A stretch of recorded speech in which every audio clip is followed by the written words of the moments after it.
बिस्मिल्लाहिर्रहमानिर्रहीम। शुरू अल्लाह के नाम से जो बड़ा मेहरबान और निहायती रहम करने वाला है।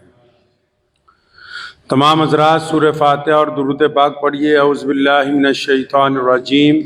बिस्मिल्लाहिर्रहमानिर्रहीम। अल्हम्दुलिल्लाहि रब्बिल आलमीन अर्रहमानिर रहीम मालिकि यौमिद्दीन। इय्याका नअबुदु व इय्याका नस्तईन। इय्याका नअबुदु व इय्याका नस्तईन। इय्याका नअबुदु व इय्याका नस्तईन। इहदिनस सिरातल मुस्तकीम सिरातल लज़ीना अनअमता अलैहिम गैरिल मग़दूबि अलैहिम वलद्दाल्लीन। आमीन। दुरूद पाक पढ़ें। अल्लाहुम्मा सल्लि अला मुहम्मद व अला आलि मुहम्मद कमा सल्लैता अला इब्राहीमा व अला आलि इब्राहीमा इन्नका हमीदुम मजीद।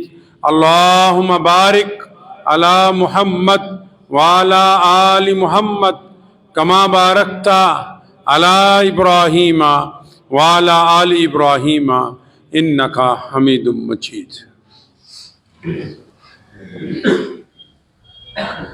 अल्लाह के प्यारे नबी हज़रत मोहम्मद रसूलुल्लाह सल्लल्लाहु अलैहि वसल्लम मदीना मुनव्वरा में बाजार से गुजर रहे थे।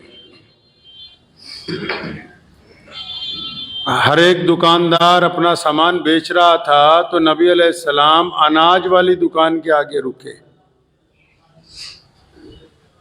गंदुम वाले ने जो गंदुम की बोरियां भर के सजाया, गंदुम को, जौ को, खुश्क गंदुम, तो नबी अलैहिस्सलाम ने देखा कि बड़ा खुश्क गंदुम है, तो उस गंदुम की बोरी में दरमियान से ऊपर से हाथ डाला। जब वो हाथ दरमियान तक पहुंचा और वहां से जब गंदुम नबी अलैहिस्सलाम ने उठा के बाहर निकाला तो गीला गंदुम था। फरमाया मन गश्शा, फरमाया रसूलुल्लाह सल्लल्लाहु अलैहि वसल्लम ने धोखा देने वाला, फरमाया लोगों के साथ धोखे से माल बेचने वाला, फरमाया जो दूसरों के नजरों से ओझल होके बेईमानी करना चाहता है, जो ऊपर से कुछ है अंदर से कुछ है, फरमाया जो धोखा देता है वो मुझसे नहीं है, वो मेरी उम्मत में से नहीं, फरमाया वो हम में से है ही नहीं जो धोखा देता है। फरमाया ये नहीं हम में से। इमाम अबू हनीफा रहमतुल्लाह अलैह बहुत बड़े बिजनेसमैन थे, कारोबारी थे बहुत बड़े। तो अचानक जब बादल आ जाते थे तो फौरन अपने मुलाजिमों को कहते थे कि एक शोरूम बंद कर दो। उस दौर में लाइट तो नहीं थी, बिजली नहीं थी। मुलाजिमिन ने पूछा कि हजरत इतना बड़ा कारोबार है, इतने दुकान पे लोग आते हैं, लाइनें लग के आपका सामान बिकता है और मौसम खराब होता है तो आप फौरन कह देते हैं दुकान बंद कर दो। फरमाया हाँ, बादल आने की वजह से रोशनी कम हो जाती है तो जो खरीदार है, ग्राहक है, उसको ये समझ नहीं आ पाती ये कपड़ा कितने अच्छे मेयार का है या घटिया है। कहीं वो घटिया को अच्छा समझ के खरीद ले, उसके साथ धोखा हो जाए। और मेरे नबी अलैहिस्सलाम ने तो फरमाया कि धोखा देने वाला हम में से नहीं है, बंद करो इसको। जब सूरज की रोशनी होगी, साफ सुथरा पता लगेगा भला क्या है, चंगा क्या है, सफेद क्या है, गंदला क्या है, उस रोशनी में सामान को बेचेंगे। एक साहबी रसूल सल्लल्लाहु अलैहि वसल्लम के बारे में आता है, घर पहुंचे, कारोबार करते थे जानवरों का, तो पूछा वो ऊँटनी कहाँ गई जो हमने यहाँ अलग से बांधी थी, बीमार है। तो नौकर ने बड़ी खुशी के साथ उनके आगे दिनार रखे, कई सौ की, जनाब वो तो मैंने बड़ी महारत के साथ बेच दी। फरमाया अच्छा, उसको बताया था कि ये बीमार है, ये दौड़ नहीं सकती? नहीं नहीं ये तो नहीं बताया। बड़ों उससे पूछा था लेनी किस लिए है? ज़िबा करने के लिए लेनी है, सफर करने के लिए लेनी है, हल जोतने के लिए लेनी है, बाग में काम करने लगाना है। कह ये भी नहीं पूछा। अपने नौकर का हाथ पकड़ा, उस सड़क पर चल पड़े, उस सिमत चल पड़े जिस तरफ से खरीदार आया था। कई मील का सफर करके वो मिल गया, उसे पकड़ा, उसे बताया मेरे मुलाजिम ने गलत बयानी कर दी मेरे भाई, ये सामान में तो दाग लगा हुआ है। खुद सुना मेरे नबी अलैहिस्सलाम ने फरमाया धोखा देने वाला हम में से है नहीं। मुझे याद पड़ता है मेरे वालिद मरहूम शेर इस्लाम मौलाना हबीबुर रहमान साहब लुधियानवी रहमतुल्लाह अलैह, आज से 10-15 साल पहले एक दफा अपनी पुरानी एम्बेसडर बेचनी थी, तो जो साहब खरीदने के लिए आए, यहाँ यूनिवर्सिटी में कोई प्रोफेसर थे सरदार जी, तो जब वो बैठे मियाँ बीवी आके, तो हजरत ने 200 खराबियां कार की गिनवा दी। तो हंस के कहने लगा मौलाना साहब बेचन ली सानू बुलाया कि भजान ली बुलाया? कि माल तो बेचना है लेकिन कीमत उतनी चाहिए जो जायज हो। हम क्या करते हैं, हम जब सामान खरीदने जाते हैं और जब जो दुकानदार जब सामान खरीदता है होलसेलर से, तो उसकी 200 कमियां होलसेलर को बताता है कि ये भी खराब है, और जब अपनी दुकान पे आ जाता है तो उसकी 200 खूबियां ग्राहक को बताता है, इसमें ये भी खूबी है, ये भी खूबी है। तो झूठ बोलकर जो काम किया, और याद रखो जिसको धोखा देते हो आप, जिनको धोखा देंगे, कोई भी बंदा हो, चाहे किस मर्जी मजहब से ताल्लुक रखता हो, धोखे में एक बड़ी खासियत है। किसी को आपने धोखा दिया तो जो बंदा धोखा खाएगा वो 1 दिन, 2 दिन, 3 दिन, 5 दिन, 1 महीना, 2 महीना परेशान रहेगा, आखिर धोखे में से निकल जाएगा, फिर तरक्की के रास्ते पर लगेगा। याद रखना ये बात, जिसको आप धोखा देंगे वो मुद्दते कलील के लिए परेशान होगा, बाद में अल्लाह उसको इज्जत देंगे, तरक्की की तरफ जाएगा।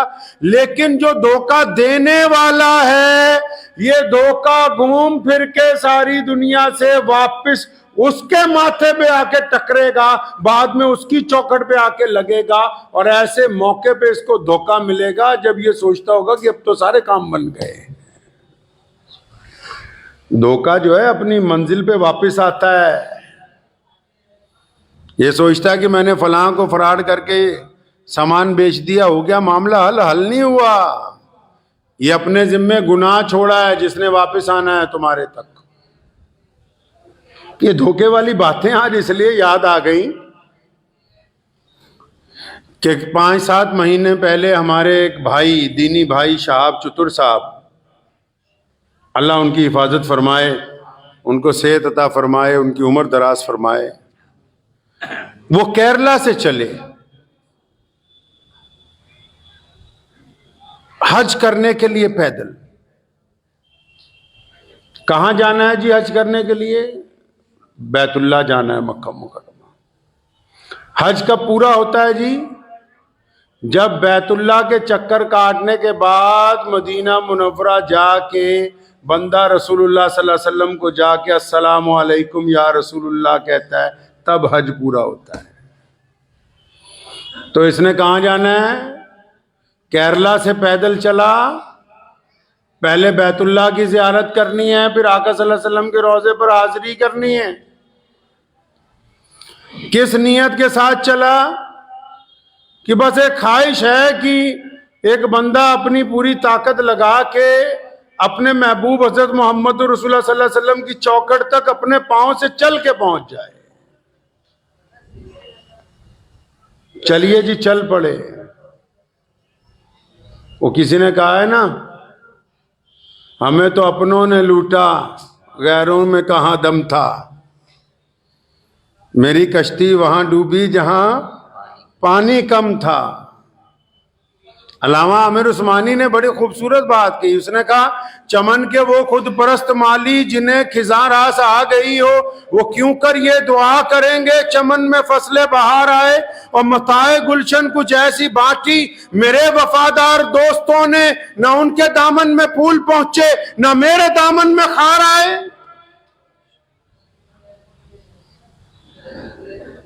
हजार जिद्दत तराजियों के मिजाज बदला करे जमाना, मगर यकीन रहे तो आमिर मिजाज बातिल वही पुराना। जुबां पे इस्लाम का वजीफा मगर ख्यालात काफिराना। हमारी पस्ती की इंतहा क्या, हमारी जिल्लत का क्या ठिकाना। गुनाह तो फिर गुनाह ठहरे, इबादतें भी मुजरिमाना। शाह भाई चल पड़े। रास्ते में जब केरला से निकले, आहिस्ता आहिस्ता लोगों को पता लगने लगा, तो लोग उनके पास आने लगे मुसाफे के लिए, जियारत के लिए। मैंने ये बात उनको भी कही, शाह साहब को। मैं कहा तुम्हें कुछ अंदाजा है कि ये जब तुम चलते हो, ये इतने लोग फूल लेके आते हैं और इतने लोग मुसाफे के लिए आते हैं, घरों में से औरतें आती हैं, बच्चे आते हैं, मुसलमान आते हैं। हमारे हिंदू सिख भाइयों ने बहुत जगह आपकी जियारत की, मुसाफे किए, अपने पास ठहराया। भी क्या शाह चुतुर में हीरे लगे हुए हैं? आलिम है, कोई मुहद्दिस है, मुफक्किर है, कोई ख्वाजा मोइनुद्दीन चिश्ती अजमेरी की तरह वली है? क्या है? तो हमने उन्हें कहा कि शाह भाई, ये हम जैसे जितने लोग गुनहगार लोग, हम जो बार बार तुझसे मुसाफा करने आते हैं ना, इसलिए आते हैं कि तू मोहम्मद रसूलुल्लाह की तरफ जा रहा है, क्योंकि तुमने हमारे आका सल्लल्लाहु अलैहि वसल्लम के रोजे की तरफ पैदल सफर शुरू किया है। ये जो तुमसे मोहब्बत का जज्बा है, ये दर हकीकत मोहम्मद रसूलुल्लाह सल्लल्लाहु अलैहि वसल्लम से जो इश्क है, जो जुनून है, जो अकीदतें हैं, ये उसका एक हिस्सा है जो पूरी दुनिया के मुसलमान तुम पर निछावर कर रहे हैं। चल पड़े। तो जगह जगह लोगों ने इस्तकबाल किया। यहां हमारे पंजाब में जब एंटर हुए तो मैं उनसे मुलाकाती हुआ। हमने कहा हमारे लायक जो खिदमत होगी बताइएगा। तो चंद दिन बाद उनका पहली दफा फोन आया कि सफर जो है वो आहिस्ता करना पड़ेगा, क्योंकि पड़ोसी मुल्क वाले, जब मैं चला था जाने से पहले पाकिस्तान की एम्बेसी में गया था, वीजा मांगा था, तो उन्होंने कहा कि जब बॉर्डर के करीब पहुंच जाओगे तब वीजा दे देंगे, ताकि मियाद 3 महीने की होती। तो अब जब आ गए, करीब आ गए, तो कहते हैं आज देंगे, कल देंगे, परसों देंगे, नरसों देंगे। तो जब और करीब आ गए तो वो चुप ही हो गए, भी देंगे वीजा के नहीं देंगे। फिर एक झूठी अफवाह उड़ाई गई उनकी तरफ से, पड़ोसियों की तरफ से, कि जी भारत की सरकार जो है चिट्ठी नहीं दे रही। मुझ तक ये बात पहुंची। मैंने कहा जिनसे वीजा मांगा दरखास्त लिख के, क्या उन्होंने लिख के हमें एतराज दिया कि चिट्ठी लिखवा लो अपनी हुकूमत से? ये तो अजीब बात हो गई। जिनके घर जाना है वो कहते हैं कि पहले पीछे वालों से चिट्ठी लिखवा लो। भाई जिनके जाना है वो बुलाने के लिए तैयार नहीं है, लोगों को गुमराह करने के लिए। और जब हमने इसमें एतराज किया तो फिर वो चिट्ठी वाली बात जो है वो गायब होनी शुरू हो गई। शहाब भाई अमृतसर के खासा में बैठ गए जाके। अब उन्होंने नई बात शुरू कर दी कि अच्छा ईरान का वीजा ले आओ, तब तुम्हें यहां से गुजरने देंगे, क्योंकि अगर हमने तुम्हें वीजा दे दिया, आगे जाने का रास्ता ना हुआ तो हम कहां रखेंगे भाई तुम्हें।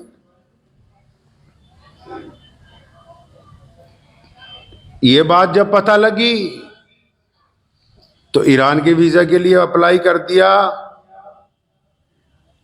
तो ईरान वालों ने वीजा दे दिया अल्हम्दुलिल्लाह।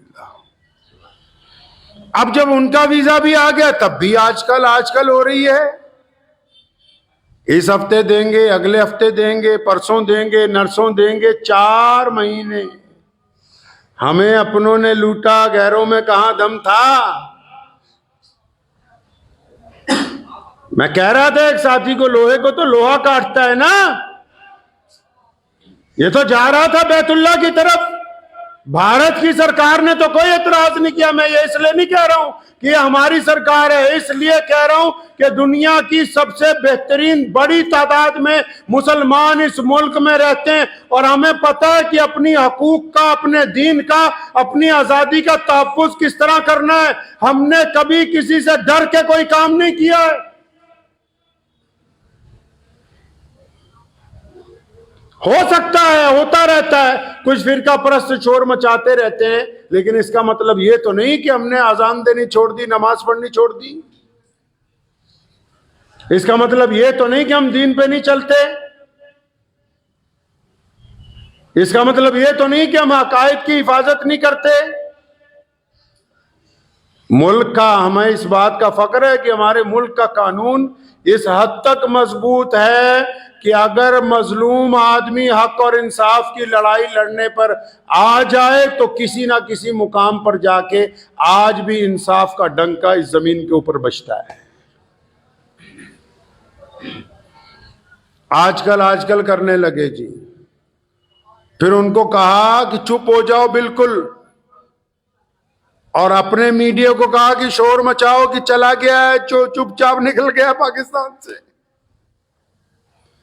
तो वहां के 2-3 बेईमान यूट्यूबर जो हैं, जो धोखा देने की बात करते हैं, उन्होंने मुहिम चलाई कि जी चला गया है, निकल गया है, गुजर गया है। जब ये बात पता लगी मैं फिर उनके पास गया। मैंने कहा अगर हम चुप रहेंगे दुनिया को हकीकत नहीं पता लगेगी। जब लाखों मुसलमानों के जज्बात आपसे जुड़े हैं तो बताइए लोगों को कि मैं यहीं हूं।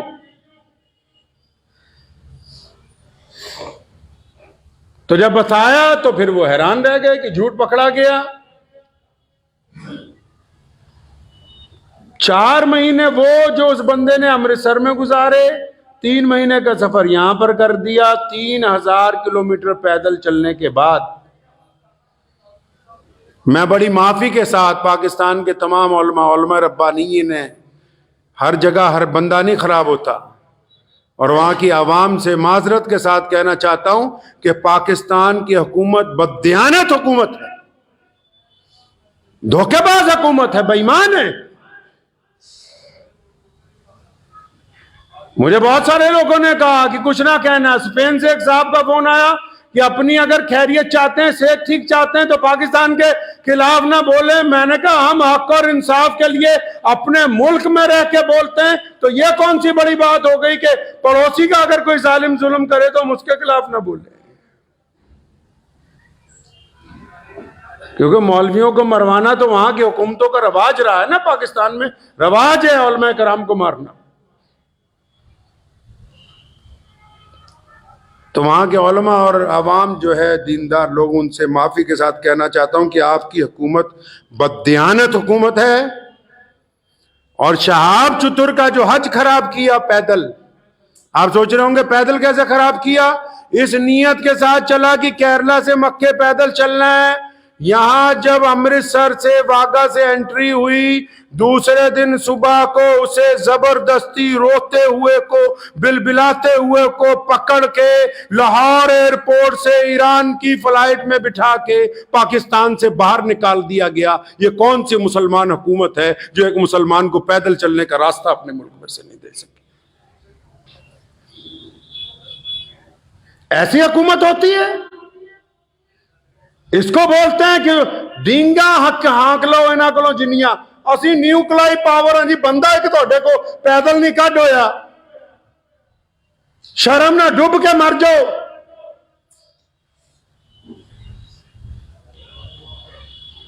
कितना करम है। मैं आप ये देखें, हम इस मुल्क में, अलग बात है जो फिरका परस्त कुछ कहते हैं, और जब कहते हैं तो उलमा उसका जवाब देते हैं, अदालतें उसमें इंसाफ करती हैं, लाखों मुसलमान नमाज पढ़ते हैं, सजदे करते हैं, इज्तिमा होते हैं, एक मुसलमान को पैदल रास्ता नहीं दे सके। एक उसका कसूर क्या है जी कि वो भारत में पैदा हुआ, क्योंकि वो हिंदुस्तान में पैदा हुआ है जी। काश के हिंदुस्तान की, भारत की सरहदें ईरान तक लगी होती तो आज ये बंदा खैरियत के साथ चलता हुआ मक्का मुकरमा अपनी उम्मीद, और जो उसने अल्लाह ताला से अपनी उम्मीद दिल लगाया कि मैं पैदल वहां तक पहुंचूंगा, आराम से चला जाता। तो इस हुकूमत ने क्या बेईमानी, इस बेईमानी में सिर्फ पाकिस्तान एम्बेसी के अफसरान नहीं, शहाब चतुर टीम के कई गद्दार शामिल हैं, जो चतुर के नाम पर बिरयानियां भी खाते रहे, जेबें भी गर्म करते रहे, और बाद में घड़ियाली आंसू रो के मुसलमानों को दिखाने भी लगे। वो बेईमान यूट्यूबर गिनती के चंद ईमानदारों को छोड़ के जो सारा दिन धोखा देते हैं, बिल्कुल जैसे रसूलुल्लाह ने गेहूं की बोरी में हाथ डाला, नीचे गीला गेहूं था, जो यूट्यूबर सारा दिन झूठ बोलते हैं सिर्फ चंद चांदी के सिक्कों के लिए कि 5,000, 10,000, 50,000 आमदनी हो जाए, दबा के झूठ बोल रहे हैं, तो ये भी तो मोहम्मद रसूलुल्लाह सल्लल्लाहु अलैहि वसल्लम के उसी हुक्म में शामिल है।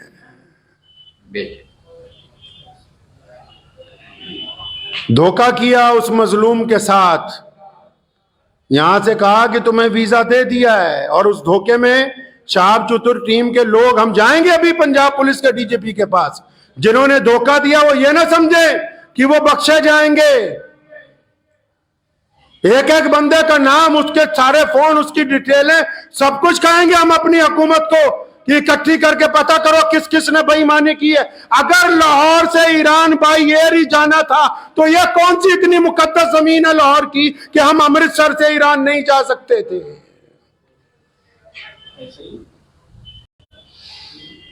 वहां कौन से बहुत बड़े मुहद्दिस बैठे हुए थे लाहौर के अंदर जिन्होंने उसे उठा के जहाज के अंदर बिठा दिया।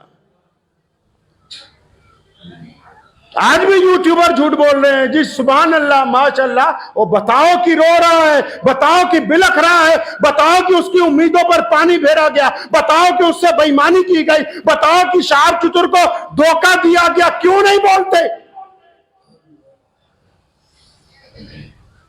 एक मुसलमान के साथ बेईमानी, पूरी दुनिया के मुसलमानों को धोखा, फिर ये कहना जी असी तो मुसलमाना दी सरकार है, लानत है ऐसी सरकार के ऊपर। काफिर और कहते किसको है जी?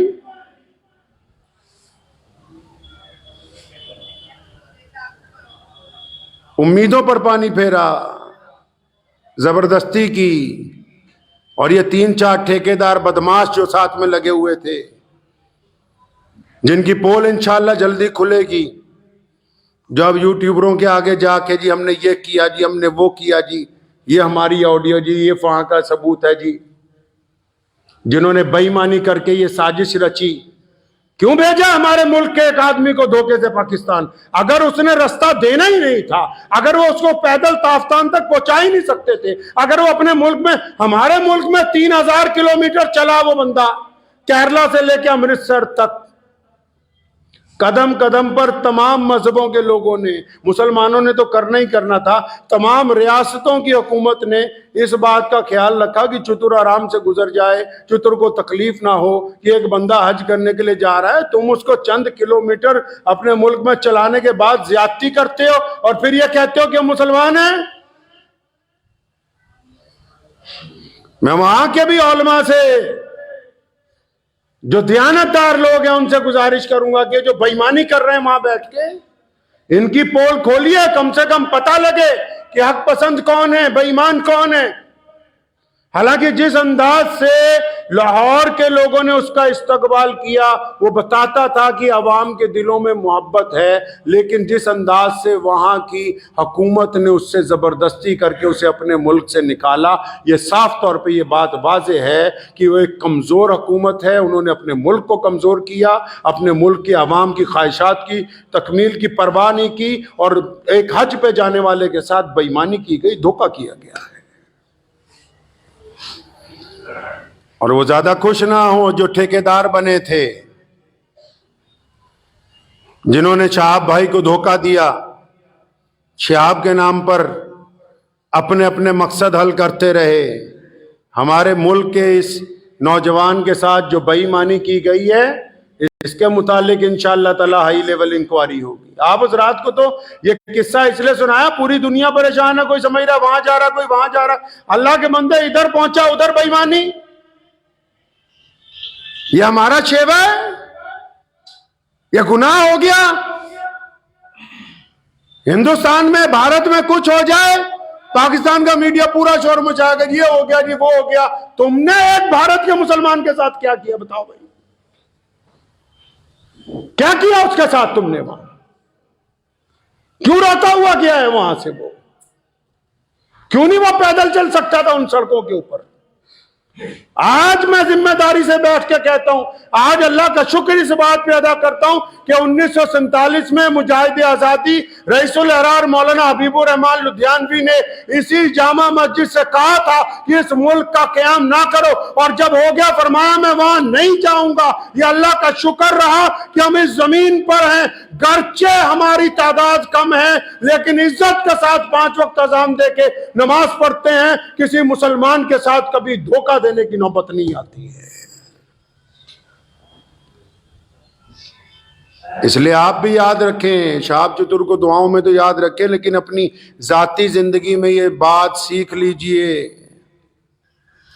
अपनी जाती जिंदगी में ये बात सीख लीजिए, धोखा जिसको देंगे धोखा पलट के आएगा। चतुर का कुछ नहीं गया, अजर देने वाला अल्लाह है, उसकी नीयत पाक थी, उससे जबरदस्ती हुई है, अल्लाह के घर तक पहुंच जाएगा। लेकिन वो बदमाश चतुर के नाम पे जो ठेकेदार बने यहां, जो साथ में चलते रहे, जिन्होंने मुसलमानों को धक्के भी मारे, बदतमीजियां भी की,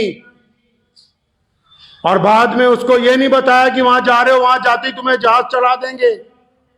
और वो एम्बेसी वाले जिन्होंने उसके साथ ज्यादती की है, और चलो तुमने अपनी हुकूमत को खुश कर लिया सो कर लिया, अल्लाह ताला तो उत्ते बैठा है ना, फिर जवाब तो उधर देना है ना, खुदा नू वो तो मौजूद है ना। अल्लाह तबारक व तआला की जात तो देख रही है।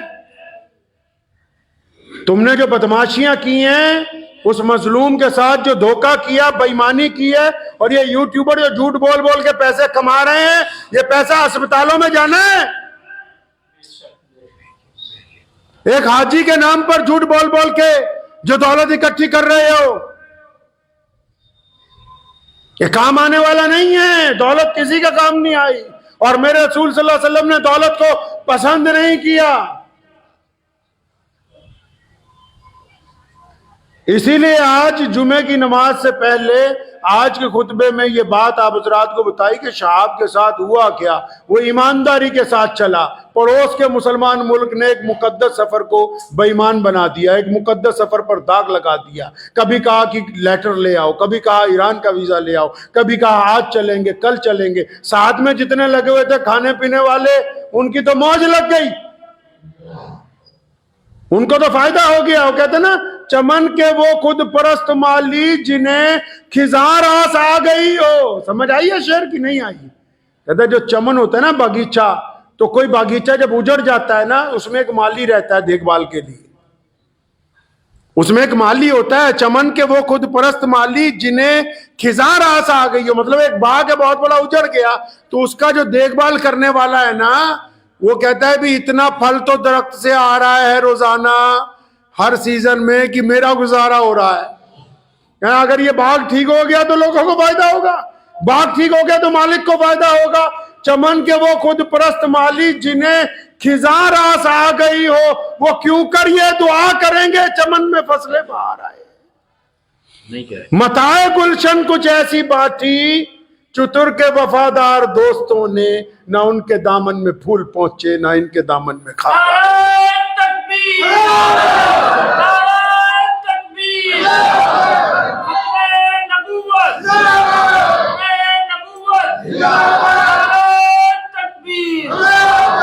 तो बस आप हज़रात से ये गुफ्तगू करनी थी जो आज धोखा दिया गया। दुआ कीजिए शहाब चतुर की अल्लाह हिफाजत फरमाए। मेरे साथ मुख्तसर दुआ कर लीजिए। अल्हम्दुलिल्लाहि रब्बिल आलमीन अर्रहमानिर रहीम मालिकी यौमिद्दीन इय्याका नअबुदु व इय्याका नस्तईन इहदिनस सिरातल मुस्तकीम सिरातल लज़ीना अनअमता अलैहिम गैरिल मग़दूबि अलैहिम वलद्दाल्लीन। अल्लाहुम्मा सल्लि अला मुहम्मद व अला आलि मुहम्मद कमा सल्लैता अला इब्राहीम व अला आलि इब्राहीम इन्नका हमीदुम मजीद। अल्लाहुम्मा बारिक अला मुहम्मद व अला आलि मुहम्मद कमा बारकता अला इब्राहीम व अला आलि इब्राहीम इन्नका हमीदुम मजीद। अल्लाह जी तमाम तारीफ़ें आपके लिए हैं। अल्लाह जी आपकी इबादत करते हैं और आपसे मदद चाहते हैं। अल्लाह जी पूरी दुनिया के बीमारों पर शिफा फरमा, तंग दस्तों की तंग दस्ती दूर फरमा, परेशान हाल लोगों के लिए आसानियाँ पैदा फरमा। अल्लाह जी पूरे भारत पर अपना फजल फरमा, पूरे पंजाब पर अपना फजल फरमा। ए मौला करीम हमारा केरला से जो भाई चले हैं शाहब चतुर पैदल हज के लिए, मौला करीम वो पड़ोसी मुल्क में जाते ही उनके साथ ज़्यादती की गई है। इलाहुल आलमीन शहाब चतुर अब ईरान पहुँच गए। ए मौला करीम उनकी जान माल इज़्ज़त आबरू की हिफाजत फरमा। अल्लाह जी मुतअद्दिद मर्तबा मिले हैं, मासूम आदमी हैं। या अल्लाह आस पास वाले लोगों ने भी गुमराह किया, हुकूमतों ने भी मुतासिर किया। ए मौला करीम उनकी जान माल इज़्ज़त आबरू की हिफाजत फरमा। अल्लाह जी आपका वो बंदा आपके घर की तरफ रसूलुल्लाह सल्लल्लाहु अलैहि वसल्लम के रोज़े की तरफ पैदल जा रहा है। ए मौला करीम हर कदम पे अच्छे लोगों का साथ अता फरमा। या अल्लाह उनकी जान माल इज़्ज़त आबरू की हिफाजत फरमा। और या अल्लाह इस सफ़र में जो कमी आ गई इसको अपने फजल करम से पूरा फरमा दे और आफियत के साथ इस हज के अंदर उनकी शमूलियत को कबूल फरमा। अल्लाह जी इन मुख्तसर तरीन दुआओं को अपने प्यारे नबी हज़रत मोहम्मद रसूलुल्लाह सल्लल्लाहु अलैहि वसल्लम के सदक़े कबूल फरमाइए। अल्लाहुम्मा बारिक अला मुहम्मद व अला आलि मुहम्मद कमा बारकता अला इब्राहीम व अला आलि इब्राहीम इन्नका हमीदुम मजीद। व सल्लल्लाहु तआला अला खैरि खल्क़ि अजमाइन व बिरहमतिहि। भारत